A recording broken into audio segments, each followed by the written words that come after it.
नमस्कार, आवाज इंडिया में आप सभी का स्वागत है। मैं हूं सीमा।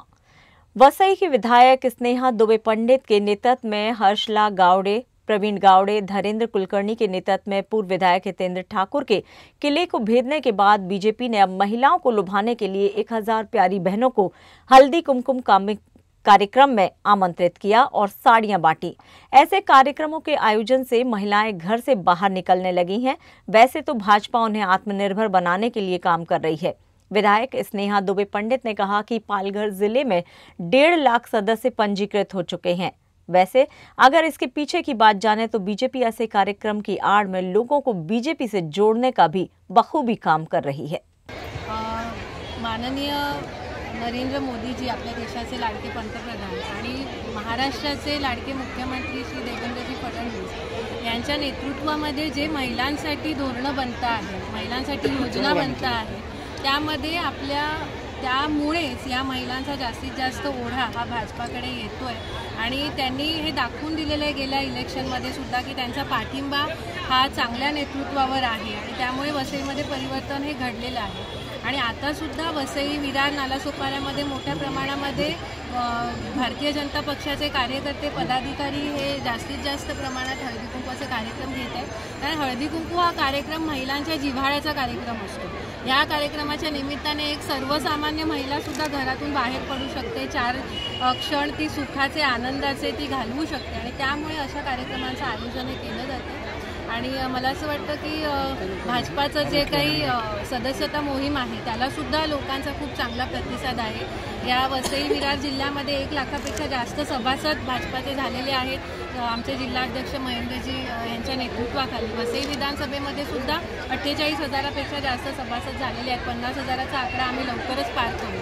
तर अशा पद्धतीने सर्वसामान्य जनता ही भारतीय जनता पक्षाच्या पाठीमागे उभी आहे आणि ते दाखवण्यावर उत्तरं देण्याआधी की जे मी बोलेन ते अनकट दाखवा तरच मी बोलते। कारण की बरंच तोडमोड करून जे लिहिलं जात नाही तेही बोललं जातं, जे बोललं जात नाही तेही तोंडात टाकलं जातं, असं राजकारण आपल्या वसई विरारमध्ये दुर्दैवी चाललेलं आहे।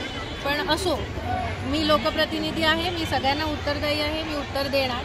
मुख्यमंत्र्यांकडे मी जी गेली होती ती वसईतले जे प्रलंबित प्रश्न आहे, सगळ्यात महत्त्वाचा जो प्रश्न आहे, 13 वर्ष झाली महानगरपालिकेला, पण महानगरपालिकेची स्वतःची शाळा नाही, स्वतःचं शिक्षण मंडळ नाही, जिल्हा परिषदेच्या शाळा अजूनही हस्तांतरित झालेल्या नाही आहेत, PHCs अजून हस्तांतरित झालेल्या नाही आहेत, स्वतःचं एक मल्टी स्पेशालिटी हॉस्पिटल महानगरपालिकेचं नाही आहे। हे सगळे प्रलंबित प्रश्न, आरोग्याचे, शिक्षणाचे प्रश्न जे सगळ्या लोकांच्या जीवनाशी निगडीत आहेत असे प्रश्न प्रलंबित आहेत, ते प्रश्न घेऊन मी गेली होती। आणि रस्त्याचे असतील, परिवहनाचे असतील, पार्किंगचे प्रश्न असतील, तर ह्या सगळ्या विषयांवरती मुख्यमंत्र्यांना मी विनंती केली की तुम्ही संयुक्त बैठक, सगळ्या विभागांचे मंत्री, त्यांचे सचिव आणि इथले महानगरपालिकेचे अधिकारी या सगळ्यांची एक संयुक्त बैठक त्यांनी घ्यावी आणि त्यासाठी त्यांनी तयारी दर्शवली आहे। थोड्या दिवसांमध्ये ती बैठक लागेल।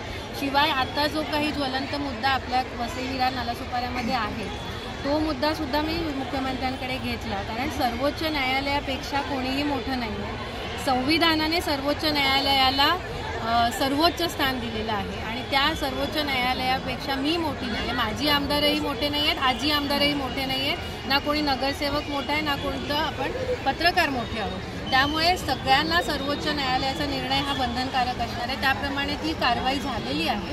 पण त्यामध्ये लोकांचं हित नाही आहे, त्यामध्ये निर्दोष लोकांचा बळी गेलेला आहे, निर्दोष लोक रस्त्यावरती आलेले आहेत। त्यामुळे एक लोकप्रतिनिधी म्हणून पूर्वी काय झालं, काय नाही झालं ते बोलण्यापेक्षा आता आपण काय करू शकतो ते करण्याची गरज आहे। आणि त्यासाठी मुख्यमंत्र्यांना मी विनंती केली की ह्या निर्दोष लोकांसाठी पुनर्वसनाची जबाबदारी सरकारने स्वीकारावी। त्यासाठी काय शक्यता आहेत, त्यांचं पुनर्वसन कशा प्रकारे करता येईल याच्या शक्यता पडताळाव्या आणि त्यासाठी एक बैठक घ्यावी। त्याच्या सूचना त्यांनी प्रधान सचिवांना दिलेल्या आहेत, अश्विनी भिडे मॅडमना।